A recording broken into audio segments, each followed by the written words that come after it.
Biasa, nggak ngobrol apa-apa. Hanya ngobrol-ngobrol biasa. Tidak ada agenda yang penting. Pak, ini setelah masuk PSI mungkin ada agenda terdekat apa ini Pak? Sama belum tahu untuk PSI. Jadi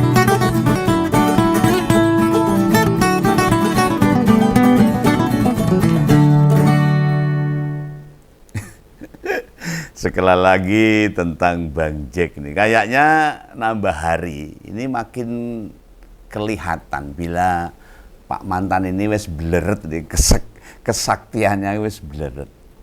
Para pejabat elit maupun tokoh publik ngerasakan sendiri kalau pengaruhnya Bang Jack sudah mulai hilang. Sehingga mereka pada merasa, lah ngopo dadak rono gitu. Mungkin gitu. Nek orang mempengaruhi apapun, ngapain terus ke sana? Kita ngerti sendiri toh, usai lebaran itu hanya ada beberapa elit nasional yang menemui si mantan. Ya, namanya juga politisi kok, setiap laku mereka ya mesti penuh kalkulasi, ada perhitungan, ada tujuan. Apabila tidak menguntungkan dari sisi popularitas, ya ngapain mesti sowan ke mantan, ke Jalan Kutai Utara, Sumber, Surakarta. Namun di sisi lain, Raja Tembok Ratapan itu, ya kan tentu berharap dirinya bisa terus dibicarakan. Gandeng bingung untuk pejabat-pejabat Jakarta atau bekas menteri-menterinya kok pada ndak nongol, lalu digoleilah ya Pak. Dicarilah apa ya, minimal yang dikenal sama jurnalis atau dikenal oleh YouTuber sing terbiasa nongkrong di depan rumah itu. Lu ameh gimana lagi? Lantas yang paling dekat, yang paling gampang ya dimintalah kader PSI di tingkat lokal untuk merapat dulu. Yo ben bendino ada yang seolah-olah ada yang sowan itu. Lu pasti ya udah bertanya-tanya kan. Lah nek mung kader biasa kok Begawan ini ngerti dan ngangkat perkara ini. Ini informasinya Begawan dari mana kok itu cuma kader lokal aja. Sebab begini, secara nasional bisa jadi emang pada nggak tahu siapa kader itu. Namun di Jawa Tengah atau Solo Raya lah, apalagi di tingkat kota Surakarta sana, kader itu lumayan dingerteni atau banyak orang yang tahu tuh, sama beberapa orang. Lu perilakunya malah sempat disorot sama banyak media, apalagi pas jelang pilkada. Lu siapa orangnya itu? Ya nek aku ngerti ya namanya itu, ini ya teman sebenarnya dari kader Badek, namanya Wawanto. Lu tujuannya apa Wawanto ke sana itu? Hadirnya dia di Kutai Utara itu ngapain? Diharapkan bisa diliput atau diberitakan bila ada politisi bergantian ke sana. Jadi seolah-olah itu renek mandeke yang sowan ke Tembok Ratapan Solo sana. Minimal buat para pemuja Bang Jack itu merasa nek isih banyak sing nemui, banyak fan-nya, dan itu fan-nya itu para politisi-politisi, meskipun itu hanya di tingkat lokal itu. Loh bagi kita yang wis melek politik seperti Begawan gini, gak mudah terseret modelan-modelan begitu, itu cara-cara yang jadul. Tapi kalau hanya buat masyarakat awam yang minim pemahaman politik, hadirnya Wawanto jelas itu diglorifikasi, dibesar-besarkan, terus disebar kemana-mana. Padahal kita tahu siapa Mas Wawanto itu di kota Surakarta. Loh padahal kita semua ngerti loh, pada lebaran yang kedua kalinya, usai tak lagi menjabat, itu beberapa elit nasional wis do wegah ketemu Bang Jack. Itu politisi tingkat nasional loh. Kalau tahun lalu masih banyak menteri yang silaturahmi ke Tembok Ratapan Solo. Dulu belum Tembok Ratapan Solo dulu. Mulai dari LBP, Sakti Wahyu Trenggono, Pak Zulhas dari PAN, Pak Bahlil dari Golkar, dan Pak Pratekno dan lainnya banyak tuh. Sedangkan sekarang sing sempat mampir hanya para bekas menteri atau bekas pejabat sing sudah tidak punya kebijakan lagi. Nah, ini sebelum tak lanjut, Om Begawan mau mengucapkan selamat ini. Selamat berbahagia buat keluarga Mas AHY. Ikut bersukacita lahirnya anak kedua. Wah, ini sudah lama, ini sudah 17 tahun lamanya nunggu. Tapi di sisi lain ada juga kesedihan atas meninggalnya pasukan perdamaian Indonesia yang bertugas di Lebanon.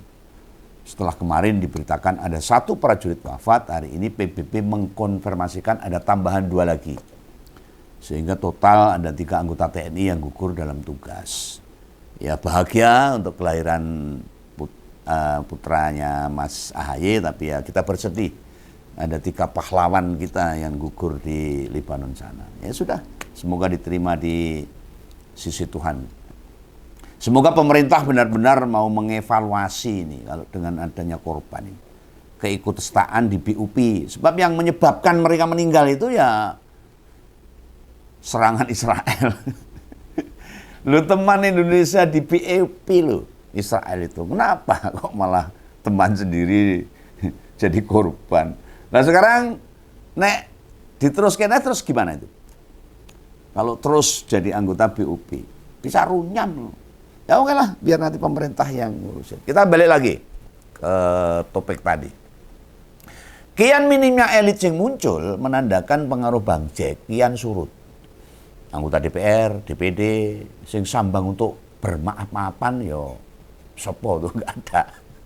Mungkin ada yang penasaran, sebesar apa pengaruh politisi tingkat lokal di Surakarta itu yang namanya Mas Wawanto itu sampai sowan ke tembok ratapan Solo. Nek bagi saya loh, yang sudah melek politik ora nek pengaruhnya sebenarnya. Hanya saja buat yang punya rumah semacam ngasih bahan saja buat para konten kreatornya yang terbiasa nongkrong di sana itu. Lah timbang warga biasa yang sowan sing diliput terus, ya paling tidak kalau seorang mantan politisi, mantan anggota DPRD Kota Surakarta lumayan. Loh nek cuma sama sekali nggak punya jabatan yo nggo ngopo, bukan dikenal. Lah yang datang ke sana itu isinya ya wong biasa kabeh.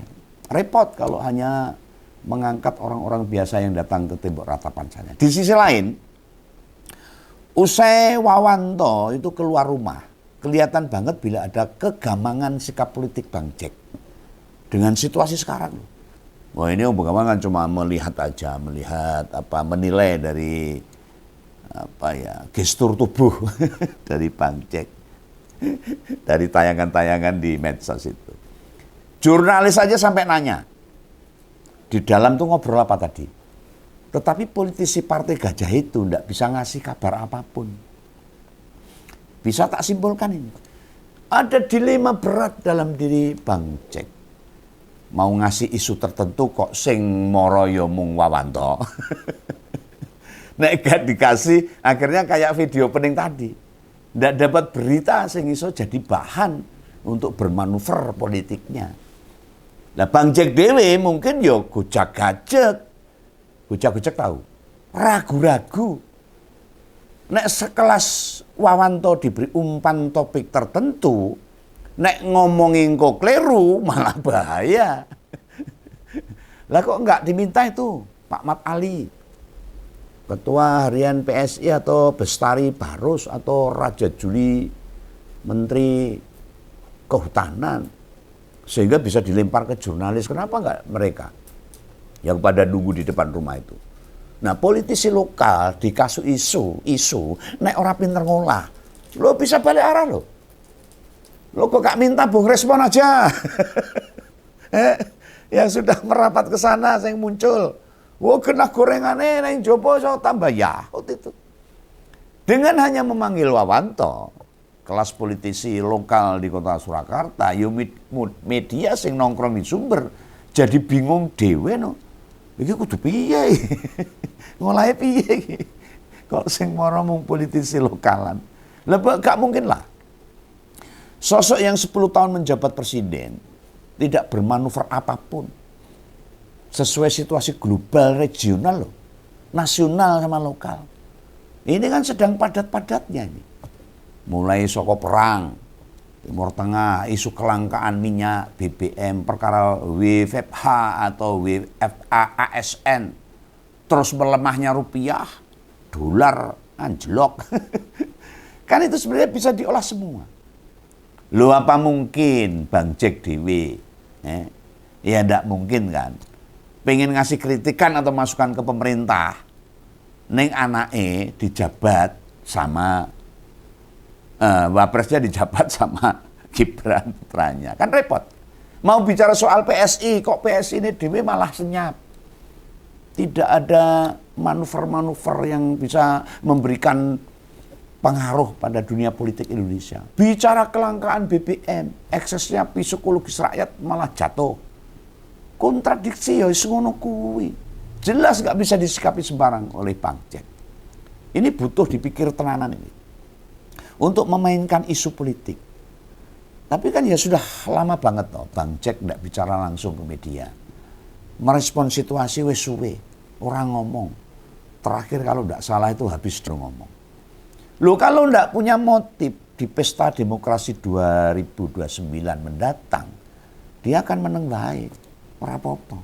Sedangkan kita ngerti, kalau terus-terusan membisu, nama sulungnya yang sekarang menjabat Bapres bisa tenggelam oleh kabar-kabar lain. Dan itu membahayakan.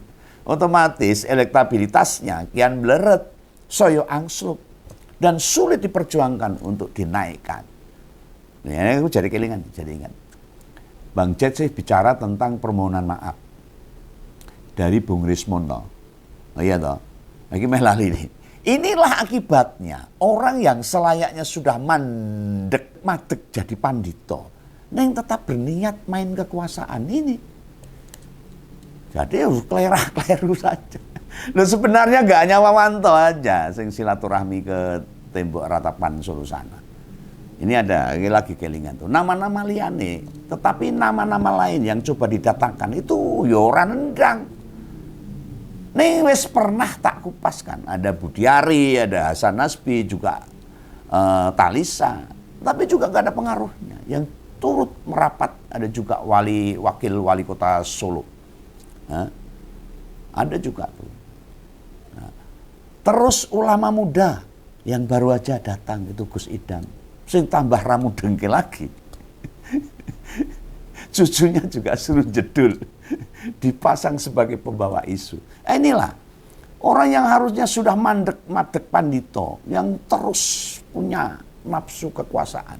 Terus bagaimana caranya untuk bisa bermanuver. Padahal Gibran gak mungkin gak ke situ lewat pintu depan.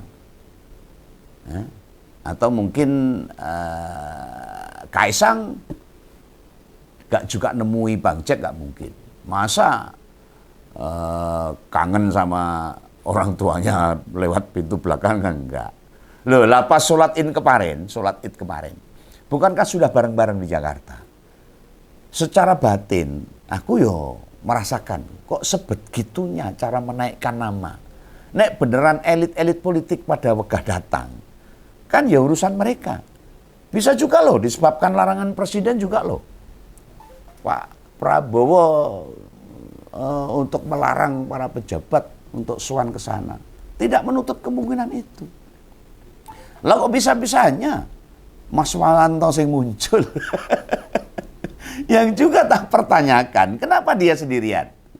Dulu kan ada 3 itu, kader yang masuk ke Partai Gajah itu. Ada Retno, ada Ginda. Dulu kan usai mundur dari PDIP, ketikanya bareng-bareng masuk. Dan masuk angin. Untuk masuk ke PSI itu. Lu mengapa yang paling sregep menghadap itu kok justru Mas Wawanto sendiri? Pas mampir pertama, dia sengaja ngabisin kumisnya yang biasanya berkumis. Sembari bilang bersihin brengos. Kalau kata-kata itu kalau saya rasa ini nggak nuduh loh ya. Saya kan punya siratan bahwa nyindir ke Pak Rudi, mantan ketua DPC PDIP yang selalu dipanggil oleh Pak Brengos. Lu pas dia ditanya-tanya wartawan, pada dengar sendiri kan, gimana yang dia ungkapkan? Tidak ngobrol apa-apa, tidak ada pesan dari Bang Jack. Bahkan pas ditanya agenda PSI Solo, gak ngerti juga dia. Loh inilah gambaran bila seseorang itu gak ada kekuatan apapun. Baik materi, pengaruh, pengetahuan, kemampuan berpikir. Ya tidak dianggap penting. Neng nek PSI Solo wae, dia bukan siapa-siapa. Kok tega-teganya dijadikan wayang. Loh memang dikira itu merasa kena sanksi dari DPC PDIP. Terus mencelat ke Partai Gajah. Mereka langsung bisa nangkring. Punya jabatan di partai yang baru itu. Ya enggak bisa. Apa Mas Ginda, Mbak Retno, sama Wawanto, trio yang sama-sama nyebrang, bisa dapat posisi di Partai Gajah di kota Surakarta. Bagi wong Solo, semua sudah paham lah. Mereka di 2024 memang tidak dicalonkan sama Banteng. Sebabnya apa? Ya sikap mereka itu kabur kanginan. Malah cenderung melawan perintah partai. Dan partai Banteng itu punya peraturan yang sangat ketat. ADART-nya dijalankan dengan baik. Nah, tidak dipanggungkan di pileg tingkat kota 2024. Lah biar mereka itu sebenarnya introspeksi. Menjadi kader yang kuat tangguh. Sadar diri mau membenahi. Lah kok malah ngelunjak. Ini kata mereka. Malah nyerang dan nyebrang. Lu kaya wis dadi politisi hebat aja tuh. Sekarang tahu sendiri kan? Nek dadi merah, apa-apa serba sulit. Mau bagaimanapun Solo itu masih dominan kandang Banteng.